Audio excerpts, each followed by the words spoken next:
आप सबको मेरा बहुत बहुत नमस्कार। अक्सर मैं जब प्रोग्राम करता हूं तो कई लोग मेरे पास आते हैं और कहते हैं कि साहब मैं सफल होना चाहता हूं, बहुत किताबें पढ़ता हूं, बहुत लोगों से मिलता हूं, लेकिन सफल हो नहीं पा रहा हूं। मेरी बहुत इच्छा है सफल होने की, उसके बावजूद भी मैं सफल नहीं हो पा रहा हूं। तो मैं उनको यही कहता हूं कि साहब ये है, आपकी इच्छा है, यही समस्या है। सब आपका इरादा नहीं है, क्योंकि जिंदगी में इरादा और इच्छा में बहुत फर्क होता है। इच्छा का सौदा हो सकता है जिंदगी में, और इरादे का सौदा नहीं होता। और दूसरी बात, जिंदगी में जब भी दबाव पड़ता है, इच्छा हमेशा कमजोर पड़ जाती है, इरादा और मजबूत हो जाता है। तकरीबन 45 साल पुरानी बात शेयर कर रहा हूं। हम लोग की कोल माइंस थी इंडिया में, तकरीबन 1000 लोग काम करते थे, नेशनलाइज हो गई। तो उसके बाद हम सड़क पे चले आए। मेरे फादर की डेथ हो गई थी जब मैं कॉलेज में था। तो मैंने डिसाइड किया कि मैं इंडिया छोड़ के जाऊंगा 1975 में, और टोरंटो गया, क्योंकि ज़्यादा पढ़ा लिखा नहीं था। तो घर घर जाके बाल्टी के साथ गाड़ियां साफ करता था वहाँ पे। And gradually I moved on from there. शाम को वैक्यूम क्लीनर बेचता था, दिन में गाड़ी साफ करता था, और gradually got into selling life insurance. तभी मैंने एक इश्तिहार देखा कि डॉक्टर नॉर्मन विंसेंट पील शहर में आ रहे हैं, जिन्होंने किताब लिखी पावर ऑफ पॉजिटिव थिंकिंग। तो मैं भी चला गया साहब, मैंने कहा सीखने का मौका मिलेगा। तकरीबन 1001 लोग थे वहाँ पे, मैं भी बैठा था। तो डॉक्टर पील जब मंच पे आए, साहब उनकी उम्र शायद उस टाइम 85 साल से ऊपर होगी, और कद 5 फुट 1 इंच, जूते के साथ शायद 2 इंच हो गया होगा। लेकिन जब मंच पे आए और जिस उत्साह से वो बोले, साहब उस दिन मैंने कद की परिभाषा बदल दी है। साहब जिंदगी में कभी किसी का कद गर्दन से नीचे नहीं नापा जाता, हमेशा गर्दन से ऊपर नापा जाता है। साहब आर यू विद मी? तो जब आए, वो जिस आत्मविश्वास से वो उन्होंने नजर दौड़ाई सब पे, लेकिन उस आत्मविश्वास के अंदर नम्रता थी। क्योंकि जिस आत्मविश्वास के अंदर नम्रता नहीं होती, उसे अहंकार कहा जाता है। Yes no. तो साहब उन्होंने आते ही सबको देखा, एकदम आराम से बैठे थे। तो उन्होंने कहा कि साहब इतने आप कूल काम बैठे हो, आप लोगों को लगता है कोई समस्या नहीं है, तो आप बताइए किसी को कोई समस्या है यहाँ पे? तो सबने हाथ खड़ा कर दिया, साहब किसको समस्या नहीं है? तब डॉक्टर पील बोले कि आप में से कितने लोग समस्या से छुटकारा पाना चाहते हैं? तो हर एक ने हाथ खड़ा कर दिया, साहब समस्या छुटकारा चाह पाते हैं। तो बोले कि जब मैं यहां पे आ रहा था, तो यहां से 200 गज दूर मैंने कुछ लोगों को देखा, एकदम लेटे हुए रिलैक्स पड़े थे, उनको कोई समस्या नहीं थी, टोटली रिलैक्स्ड। कितने लोग जानना चाहते हैं कौन सी जगह है? तो सबने हाथ खड़ा कर दिया। बोले साहब यहां से 200 गज दूर एक शमशान घाट है,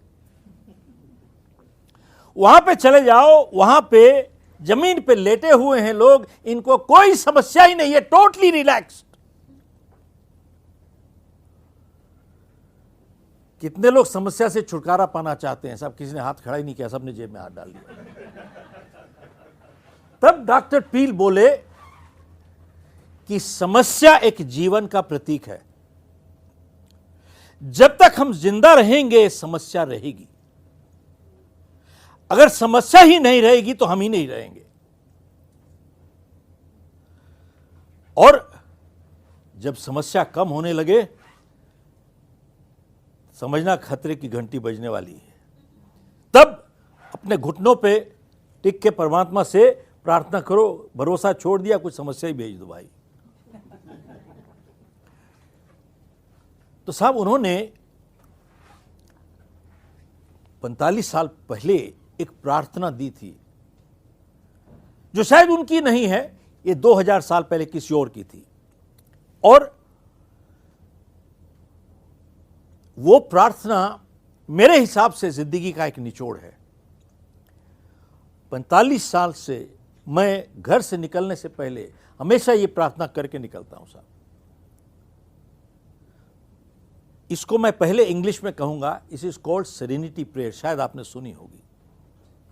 फिर I will share it in the Hindi version. English में कहते हैं इसको serenity prayer. God grant me the serenity to accept the things that I can not change, and courage to change the things that I can, and wisdom to know the difference what I can and what I cannot.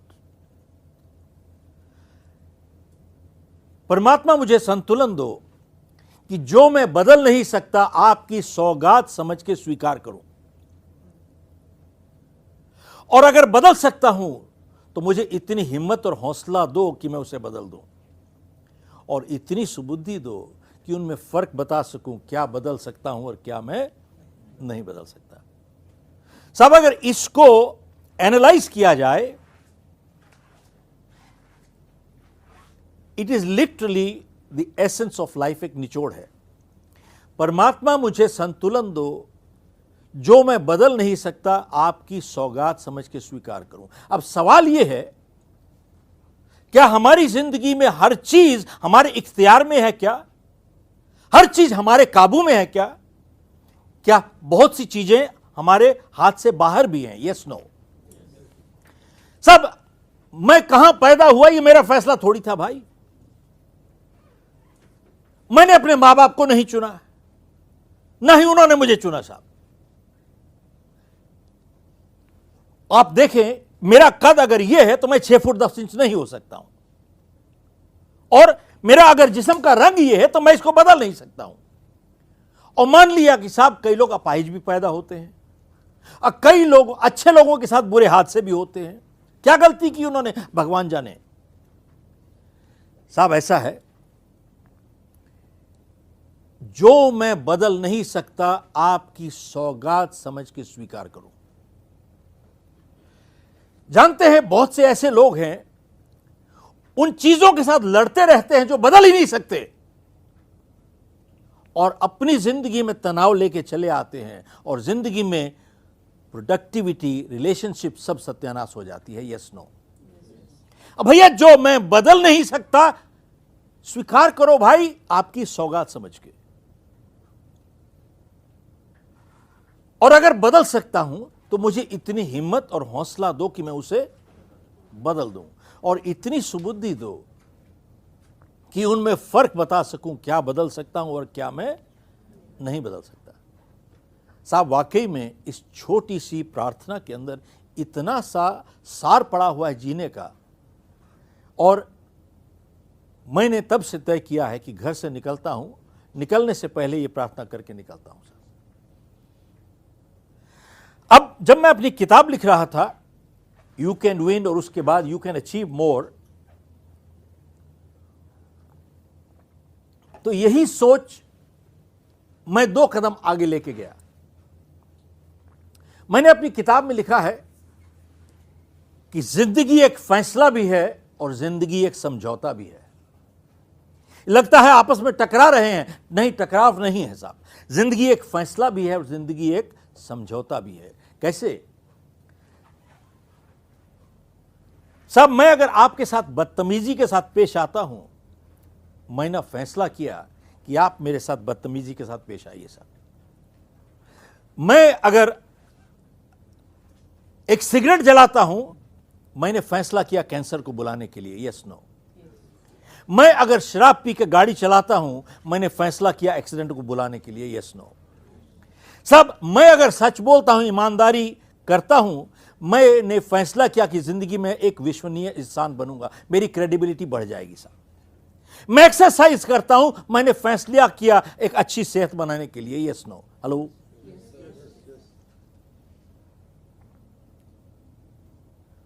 साहब ध्यान दीजिएगा, हम सब एक फैसला लेने तक आजाद हैं, लेकिन जब हम फैसला ले चुकते हैं उसके बाद फैसला हम पे काबू पा लेता है, हमारी आजादी खत्म हो जाती है साहब। हेलो